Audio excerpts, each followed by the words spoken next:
They say we should have known better than to fall so deep down into this rabbit hole we found. And I was thinking. Hi, this is Nikolai, and you're listening to My Dad Fall, co-host James Jardine, and featuring Mr. Jim Tiller on the one and only Down the Security Rabbit Hole podcast. Plug in, listen up, and enjoy. Deep into this pool of regrettable situations. Pitch black, think back to the last time that we were happy.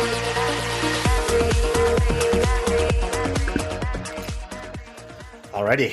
Good morning, good afternoon, good evening, wherever you are, whatever you're doing. Welcome down the security rabbit hole to the industry's longest running, continuously running cybersecurity podcast. Welcome down the security rabbit hole podcast. I am Raph. I have with me my co-host, Mr. Jim Tiller. How are you, sir? I am doing great, sir. Looking forward to it. And I don't say old friend anymore because we're all old. So, and a longtime friend, Amanda Berlin. Welcome to the show, Amanda. Yeah, thanks for having me on. I've been, long-time listener, first-time appearance. There you go. Long-time listener, first-time caller. I love that. I just couldn't help but notice that as the music played, I was like, the one of us that actually is set up for that, like that kind of music as their background is you. You got the LED lights. You got the room darkened. If you wanted to, it'd be great. That would be. I think we might give people the strobe effect, and might trigger some folks' issues, but like eyeball issues. But all right. Well, first things first. You are now a 2-time author. I think you could call it that. Yeah, the same kind. I mean, same title, second edition. But yeah, no, that counts. You went through it again. It's still just as painful. So it 100% counts. All right, let's get it straight. Okay, from the guy that's got a couple of 1, 2, 3, 4 on the wall behind him. Yeah. Work is work, and I would always argue the second edition is harder because you have to write against yourself. You're always. Yeah, I see the nod. It took longer. Yes, it did. I 100%. Sure. Yep. I love to write. I hate to edit. The only thing worse than editing is editing myself. Oh, yeah. Because I make this mistake where I'm like, oh, I could say that differently, and then I find that like by the 7th redlined line, I'm like, I could just rewrite this. I'm like, what am I doing? Why am I rewriting? Was it Mark Twain that said, if I had more time, I'd have written you a shorter letter kind of thing? That is right. That is correct. That is correct. That is 100%. My problem isn't that I can't write, it's that I can't write short. Somebody says, I just need this under 600 words. I was like, how much time you got? I mean, that's kind of part of how the book started is I just had a whole bunch of blog posts. I'm like, I could probably turn this into a book. And somebody said, you want to try? Let's do it. Yeah. All right. Well, so I just got to say one more thing, if I may, is the first one's hard, but actually writing, when you wrote the second one, you knew what you were getting into. The first one, you didn't know. Yes. And then you did it again. Are you crazy? Yeah. Yep. There you go. So we've known each other for a bit. How did you took an interesting path? I want to talk about what you're doing now and kind of where you started. Walk us through your illustrious and storied career, would you? Sure. I started out working at ISPs. My first job was help desk at an ISP before you could actually connect to people's computers to help them. Dial up? Yep. I used, modemhelp.net to show me all the screens that everybody always had. And yeah, I had a lot of grandmas and small businesses on dial-up and DSL and point-to-point wireless. So I did that and learned a bunch about DNS and mail servers and stuff like that. The few years I was in ISPs, took a job at a hospital, worked at the hospital for 7 years through help desk, which was standing up new doctor's offices and new sections of the hospital that were being constructed and running cables and racking servers. And I remember those days. yeah. And then whenever a server was physical, and then worked my way up and did like application support for physicians, and then sysadmin. I got a whole bunch of Microsoft certifications, started to get my CCNA, and did a bunch of networking stuff. And then I found out that security was its own thing. I had no idea. I just thought security was something we were all supposed to do, and it is. But I didn't know. Jim's over there giggling. Yeah, a whole career that I could do in security. Amazing. And then I just completely gave up networking. I'm like, that is super boring. I don't want to do that anymore. I'm going to go into security. And yeah, it didn't really look back after that. Got into network security, was kind of my first stepping off point, and did like a lot of checkpoint firewall audits and stuff like that. Good times. Yeah. Good times. Here's 700 lines of checkpoint policy. See if any of these could be removed. Like PTSD. Been there. Yeah, this network's triple natted. Good luck figuring that out. You're right. Right. My favorite, just anecdotally, my favorite were the ones that were asynchronously natted, because you're like, I don't know how to address this from one side of the network. It's just broken. I don't know what to tell you. Yeah, and then got into SIMs and like detection engineering in Splunk after that. And then ended up at a small MSP, which turned into Blumira, which is the startup that I'm in now. Okay. And went from creating detections and doing a lot of threat research over the last 6 years, leading the team in detection engineering and content creation, and then moving to product like a month ago. That's awesome. Hey, I want to ask, because Jim, we just did a couple of podcasts on detection engineering. should I poke that bear? Let's poke that bear. Go for it. Why not? Because that's what we do here. I'm curious. A lot of talk around detection engineering really has gone to detections as code, response engineering, detection engineering. The SOCs really shouldn't be a thing anymore. It should be its own center. What was CDC? Cyber Defense Center. Like all these different shifts. Give me your hot take on like what that department is, where it belongs, its past, present, and future. Any platitudes you want to share? Like, just give us a big brain dump, because you lived in it. Yeah. So it depends on the, I guess, size of organization that you're working with or the market that you're serving. So I know a really good friend of mine worked at IBM as a detection engineer there on their X-Force team. And that is way different detection engineering than us doing it for SMBs. Right. And that's fair. Yeah, so like definitely depends. And I'm so glad you brought up like detection as code. That's something that we're working really hard to implement right now. Because for the longest time we didn't have we had a small team, so didn't have great like documentation or change control. You're in a startup, you're kind of winging it, right? But you're trying to put out the best content that works the best, and it doesn't necessarily look the best on the back end as far as like, I can't tell sales what they need to know about this thing because I don't have all that information. But so I love that detection engineering is becoming more common, because before it was just like you're a security engineer, it's your job, or you're SOC level 3 and it's kind of your job. Yeah. And you don't really have an idea of what you're supposed to be creating detections for necessarily all the time.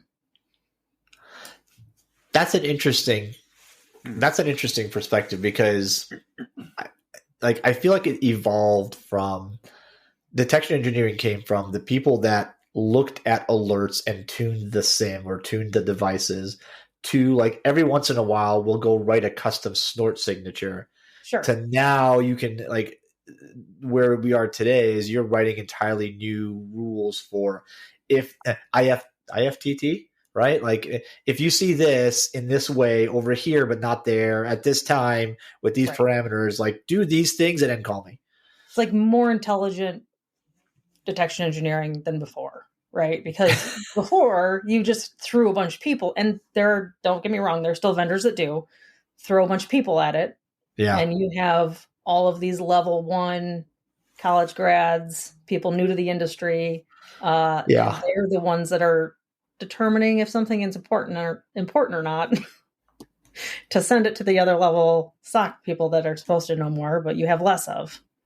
I think it's like most of that level 1 can be like their job can be made I was going to say easier, but I guess it kind of gets harder when you have more intelligent detections that are doing all of that. They need to know more in level 1 SOC because that original investigation part is now kind of out of there, not completely, but can reduce the amount that goes to them. Is that still a thing? L1, L2, L3? Because Eric's been on the show and Anton been on the show, and they both argued like L1, L2, L3 not a thing. Like it's not a thing anymore. It's you don't want to. Still, yeah, I've seen it still. Okay, so it's still maybe it's a Jim. Maybe it's a depends on where it is. I think this goes back to.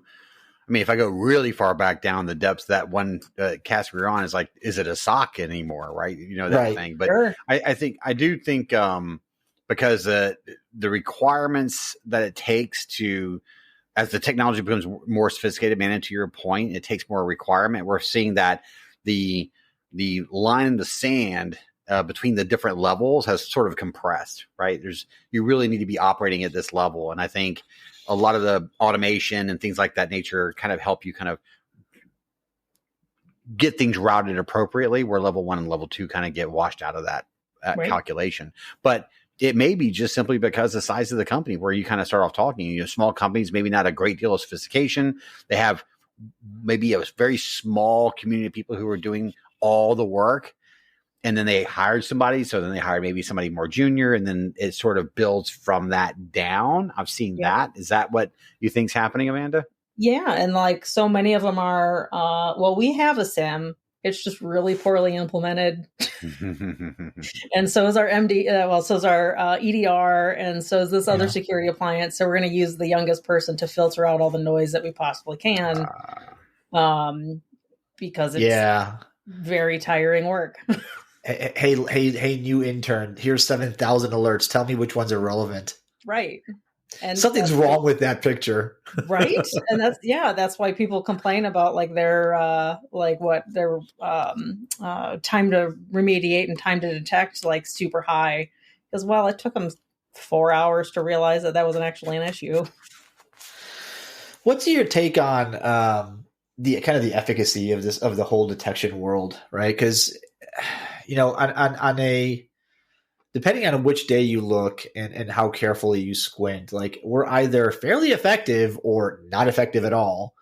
And I think the line is as usual is somewhere in I don't think it's in the middle. As you can probably guess, I'm closer to like we're not super effective. But against what is always the question, right? Right. And I'll just go based off of like a lot of the work that I've been doing again, like lower market, small, medium, say under 5,000 users or less, right? 10,000 users or less, not super huge. That depends. So many of the solutions charge on ingest, right? So nobody for the longest time were sending any endpoint logs. Right. They can't afford it. They're an SMB. They have a lot of data. They're protecting a lot of data, and they cannot send you some of their highest targets. Yeah. A lot of that always felt weird. Yeah, and a lot of the on-prem solutions, like what are you going to do? Like constantly ship Windows logs over a VPN that's attached to 5G? Like nobody wants to do that. Yeah, so there's the efficacy matters with how you implement. And that's, I don't know. I always applaud any company that is like, please send us all your logs because it matters for security. We'll charge you some other way. We need process creation and parent processes and network traffic. Like we need all that data to actually be effective to detect most things. In my opinion, you went right for the heart of this topic, right? You didn't mess around at all, right? Raph was like, "Are we doing all right?" You're like, "Oh yeah, no, we're not even getting all the data, right?" You know, I mean, you didn't even hesitate. And I vividly remember back in the days when we were, carving wheels out of stones, there was no such thing as not collecting data. It wasn't even up for debate in some of the early scenarios. Like, okay, we got to look at everything, right? And it was like we just kept stacking things. We'd find something. Oh, we got to stack that in there. And I remember that completely doing a 180, and it was like, okay, well, we're just going to send you the firewall logs. Okay. I can tell you the 3 things I can detect off that. 100%, right? But it's the firewall. Yeah. Of course it sees everything. But it's a next gen firewall. Oh, no, don't know. Yes. We don't want this discussion. This is coffee, not alcohol. Oh, sorry. we need a much stronger. Like if you're supplied, I'm happy for you, but I'm not. I don't have the supplies for a firewall next gen and GFW and next gen conversation. But you did, so you hit something interesting, and we don't talk about this enough. I had my buddy Stan on a while back to talk about this market segment. But before we hit record, I asked you sort of what market segment you serve, and you're the mid-market, small, medium enterprise, small business kind of thing. That is interesting to me because everybody, Jim, you can confirm this, everybody we talk to aims straight for the top. Like they want the biggest possible company, the largest possible, like straight up there to the top. And that leaves like this massive exposure of these companies, 5,000 users or below. It sounds like a good place to cut it off, that don't have, like, you're like, oh, do you have tier 1 and 2, tier 3 SOC? They're like, what's a SOC? Exactly. We have a security person. Yeah. We don't know. They don't have a security person. They have a tech guy. Yeah. So how different is it serving that market? And like, tell me what you got, like, from a product perspective, like what do you focus on, right? Because there's trade-offs in building product for larger companies versus smaller. Tell me the things that you focus on. So I think I've unofficially been doing product for a while, just not correctly. So I do like, but I wasn't in product, right? I wasn't technically in product. I have been learning a whole lot more about it and how you're supposed to be almost completely problem focused, right? So I've always been solution focused. Like we know what the problem is. We can't detect that thing. Yeah. Or we're not getting logs from this thing or whatever, right? Yeah. I knew the problem. When it comes to like such a broad market that SMBs and MSPs are, and they're also 2 completely different markets, right? Because there's so many different problems for each one independently. That's where you start. You start by asking what their biggest problems are, what they're trying to solve. One of the huge ones is just the amount of different little pieces of technology that they have to accomplish something. Mm. They try and automate as much as they can. They're using a lot of like free and open source tools because budget constraints, but then that makes everything much more difficult because they don't have the people to support it. So tool consolidation is a big one. If you can find, one big problem that 90% of the direct customers we have are dealing with, And that's like the main product thing I'm currently working on is like response actions when there's an incident. So a lot of the tools that they're using are either just like random scripts to Azure or this other small little application that only does 1 or 2 of the 10 things that they need. And then they need to also get like 3 other applications to do these other things. So listening to an SMB go through an incident I've been through them a bunch of times, but over time technology changes and there's new players in the market, stuff like that. But that's a good example of usually where to start, is just asking them what their problems actually are. From a focus on you're thinking through problems, right? I'm always, there's trade-offs to everything, and kind of where I'm going with this is, if you want to get a wider view, you want more data. More data requires more horsepower, becomes more expensive, requires more eyeballs, blah blah blah. Now, the other end of that spectrum is, if you want to keep costs low, you narrow your focus, you look for specific things, but then you're kind of like shrinking the bullseye, and then things around it become, you start missing things. On the SMB side, knowing that you have to like land on one, like closer to one or the other side of that. Jim, would you agree with me? Am I going crazy, or is that sound about right? No, I think you're dead spot on. I 100%. I think there is definitely a dichotomy. I think it's hard to be that one thing for everything. I think is kind of where you're kind of heading. So where do you build? Where do you which side of that like spectrum do you build for, and why, and then how do you kind of justify the trade-offs? I try and think of it like, because the first time I ever dealt with a SIM, it was McAfee Nitro ESM. A lot of people have never heard of it, probably rightly so. I just remember there's some PTSD. Thank you. Yeah. Yes, exactly. I just remember the person leading our tech department said, here in your spare time as a sysadmin, figure this out. I want all logs from everything sending to it. And I want you to figure out what to detect on. They did not like you. No. I had at that point in time, I still didn't know much about security at all. Jeez. And had professional services coming in to like help stand this SIM up, and it never worked. Never. Yeah, they say it never worked. In other words, it did stuff. It just didn't do the stuff that you wanted. No, it kept on the databases kept corrupting. Oh, and, well, that's even worse. We never got a real alert out of it the entire time I was there. Oh, that sucks. Yeah. So I like to think back to that point and be like, all right, well, from that, and then like the other experiences that I've had and people I've talked to or whatever, what makes SIM such a dirty word? Nobody likes them.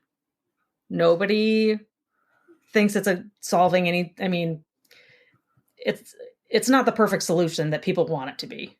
Yeah, right? It's supposed to be like detecting bad stuff and helping, reduce your time to actually fixing the incident. And then there's like the whole XDR play, and all the other acronyms that are out there.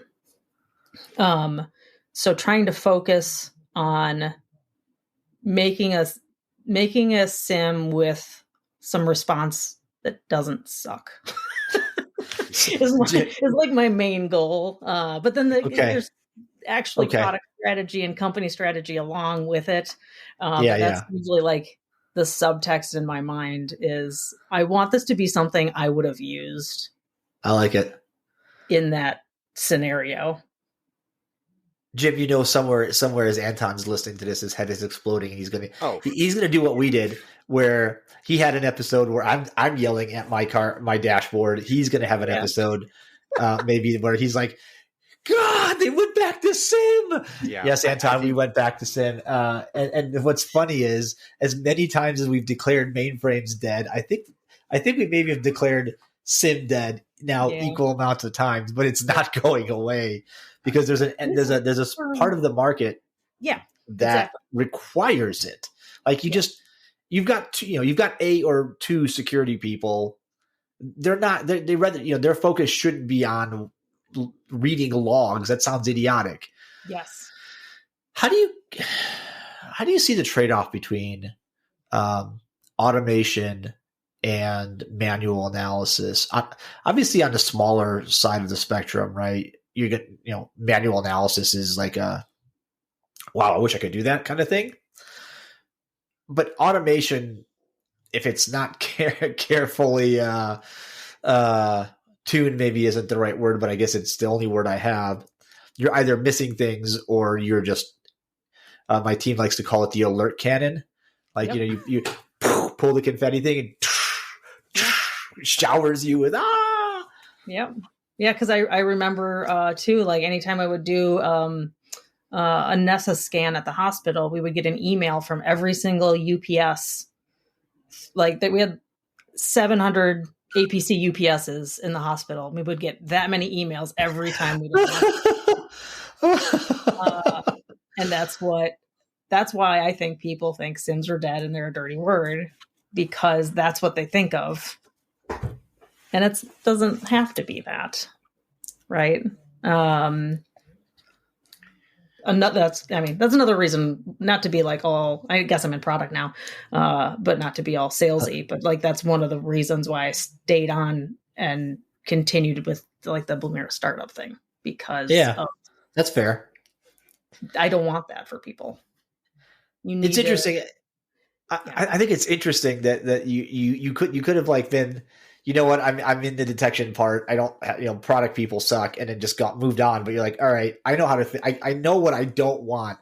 You didn't start, Jim. Do you notice this? She didn't say, I know how to do this better. She said, I know what I don't want, and I want to build something that I would use.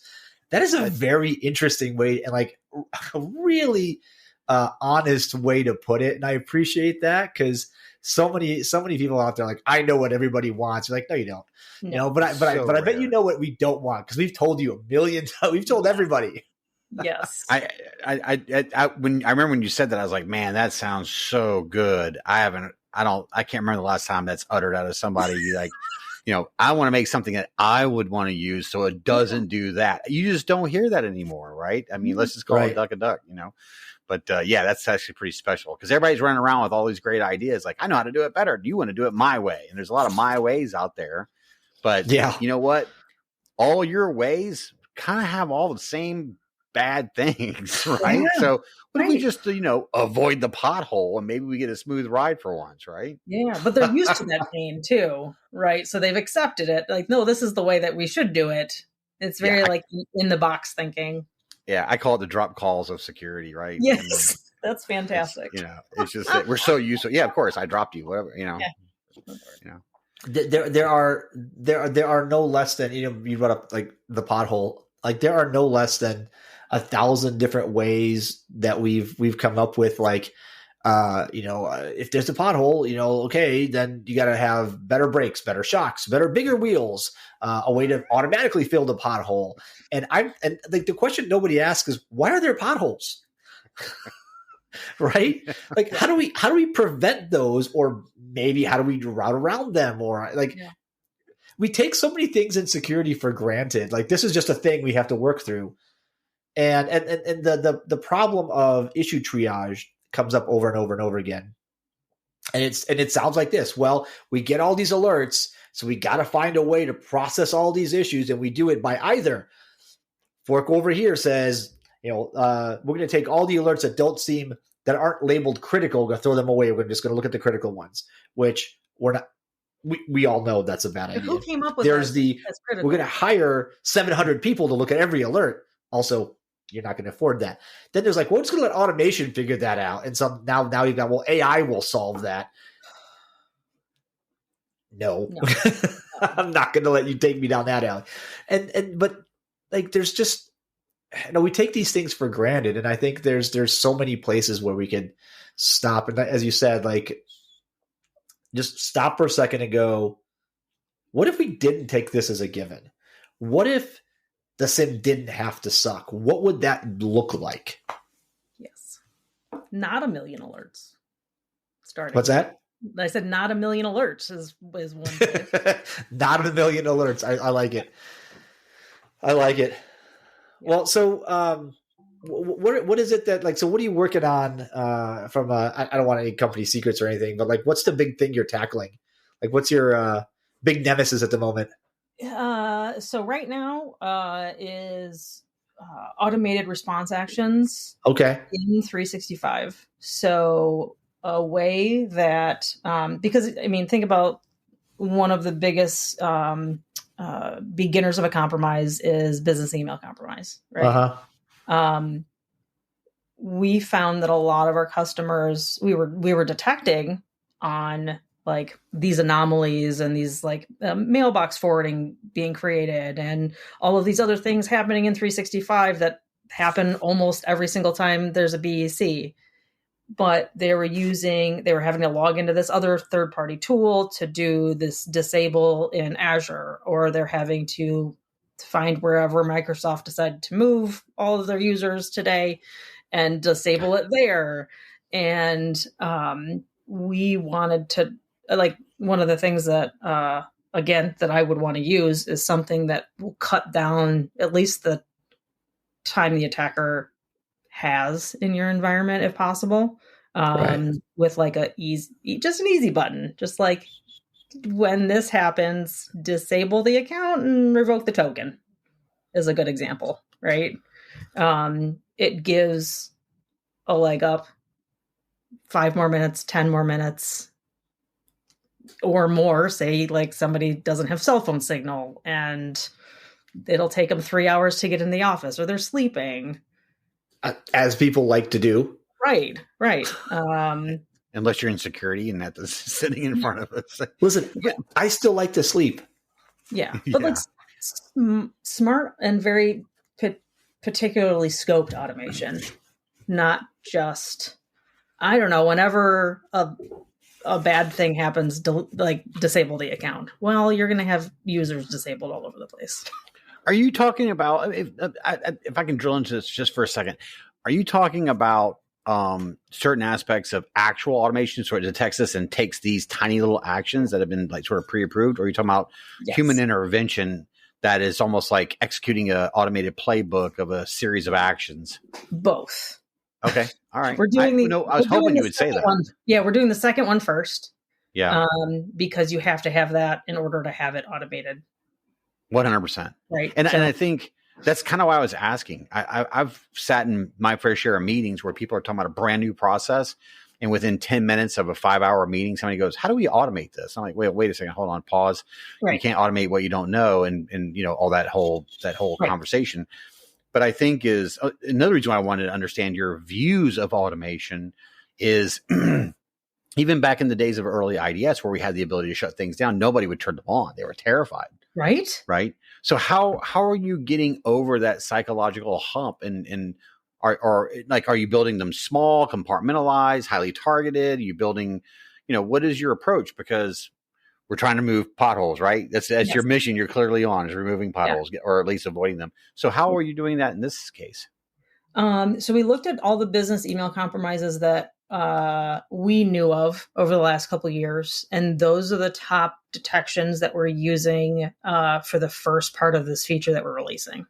Right. So we looked at if the amount of false positives, interactions by the users, if they were actually involved in a legitimate BEC that we heard about, like a whole bunch of different things. Right. And then picked the most impactful, I guess it's not automation yet, impactful thing that somebody could trigger that wouldn't necessarily cripple their environment. Like going back to what you said, not turning on automatic things, blocking in your IDS, because I've had that before where, now the DC can't talk to anything.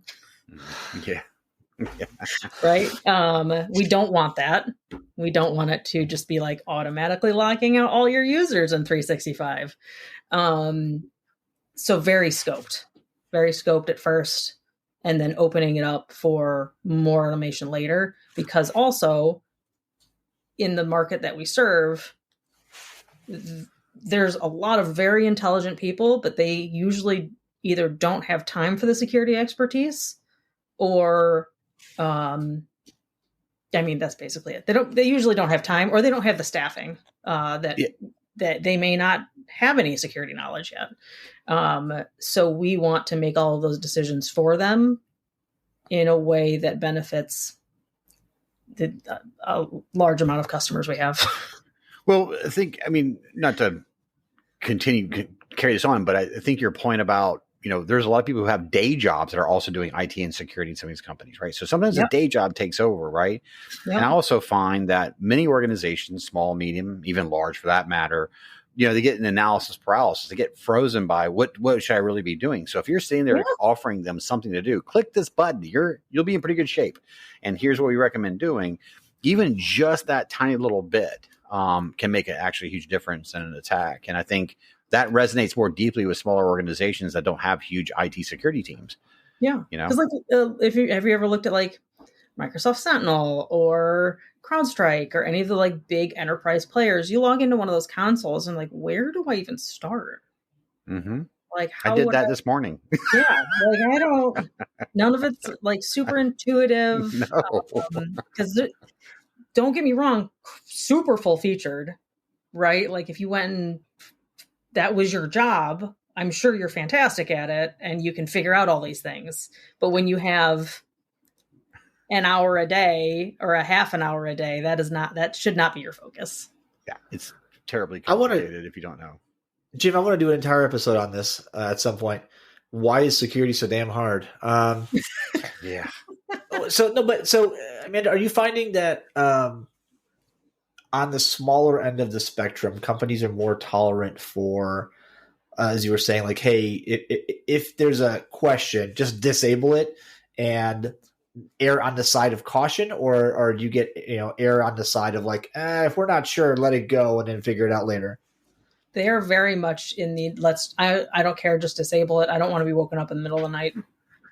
That makes sense. Surprised me. It's exactly the opposite of big companies.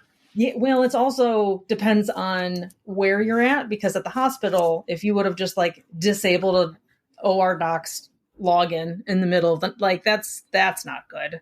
Like as an admin, you don't want that to happen. But like manufacturing or like car dealerships or whatever, like, no, like who cares? They just get disabled and I'll figure it out when I get to my desk. Is a huge, like, very common.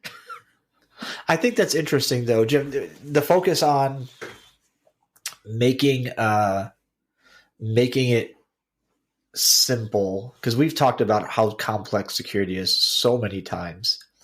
And like you said, in big companies where you have the staff that can go get certifications and take training, and this is your day job, so this, where the button is to temporarily disable this one account or move it, do this one action. The rest of us are like, I'm staring at my Google admin console for my organization, and there are 745 things I can click on and 12 submenus in each, and I have no idea where any of this stuff is. I don't even know what some of it does, because it's not super descriptive, and I don't have the time to go learn it. So, again, I think at the end of the market, you're tackling that focus on, tell me what to do with a relatively good chance that I'll be successful if I do it. And I think that what you're going to end up seeing, and this is just my hypothesis, is that if you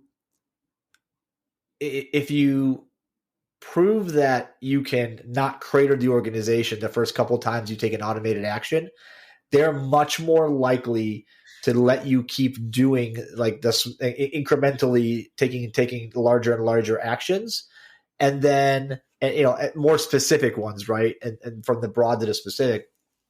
And then when you get somebody like a big name security company that says, "Oh, I can do better for you," your customers are going to be like, "Yeah, but theirs is easy, and I don't have to take a 700-page exam to go figure it out. So I'm going to stick with the thing that makes me relatively safe at a decent price point without like confusing the hell out of me. That's like a sweet spot in a bullseye. It's like what do you call it? The Venn diagram of like easy to use, safe and secure, and like what would a third one be? Like relatively doesn't break my business. Like find the intersection of those three, and I think that's gold. Yes. Yeah. And I thought that your, albeit brief, because we're sitting here talking, is the justification and the sort of the elegant nature of it was really quickly just explain. Here are all the characteristics that says this is a BEC, and this is it was like you took something that was complicated and you said, I'm going to package that down into an action for a user because of this mailbox issue, right? Yeah. And I'm telling you, just to build on Raf's point he's making with his 3-point Venn diagram, is that really is a big deal. And I could argue that it really kind of comes down to risk appetite. If you can demonstrate and understand your understanding of the complexity of the attack scenario and understand the complexity of the environment as it relates to the business, right? Shutting down an entire country is different than shutting down a laptop. So it is really, you're in that sweet spot, man, to be able to actually start influencing, those types of activities. I think a lot of people talk about it, but not a lot of people are doing it because they get caught up in, it needs to be complicated. It can't be that easy, right? And the simple fact of the matter is it actually can, if you put a little bit of all this complexity that we've built up in the security industry and apply it in a thoughtful way, like you just did, like that. You just had this conversation and you're like, I want to pinpoint my knowledge and energy right there. And that makes a ton of sense to me. That's fantastic. And I think the more enterprise companies almost try and make it more difficult on themselves, because I've seen where we've been up against other like enterprise size orgs, and we'll trigger on stuff like automatically, like no IIS shouldn't be spawning PowerShell ever, right? But when theirs doesn't trigger, the response is, well, it was still learning about your systems and like setting up anomaly detection. Like no, there are things that you can just always detect on it that are going to be bad, right? Like, sure, there's some false positives because software sucks, but for the most part, there's certain things that I don't care. Like, it should just always alert you.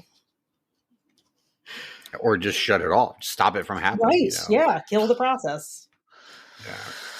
All right. Well, final question, because we as you would expect, I missed my 30-minute window by quite a bit. That's okay. We're having a great conversation. What are you reading? What am I reading? Doesn't have to be a tech book. Are you reading anything right now besides your own book? No, I would never. I know the name of the main title. I have to get the rest of it. It's called Inspired: How to Create Tech Products Customers Love. Ooh, it's apropos. That's a good one. Yep. Is it a heavy read? It's if you are in product management. All right, good enough. Good enough. Yeah, it's all right. A lot of good ideas in there to frame how to solve problems. I like it. That's a good place to end this. Thanks for being on with us. Yes, thank you for having me. I wish you continued luck or maybe continued success. I think luck is what you make of it, right? So you make your own. But and as the old saying goes, fortune favors the bold. So go be bold. I like it. Thanks for joining us. Like I said, I recommend people go read your book, Defensive Security Handbook. Right. I knew I was going to get it eventually. On its second edition. It's awesome. You guys are two authors, and I'm somebody that occasionally reads a book. So there's that. All right. Well, continued success. We'll probably have you back on the show at some point because this is your first time, but hopefully not your last. And we'll hopefully run into each other at some point in the near future. If not, don't be a stranger. Folks, that was Ms. Amanda Berlin joining us from Blumira. Yeah. Blumira. I was going to get it right eventually. Jim, thanks for joining us. Folks, thank you for listening. This has been another episode of the Down to Security Rabbit Hole podcast. Go check us out on LinkedIn. You can catch us video feeds on YouTube.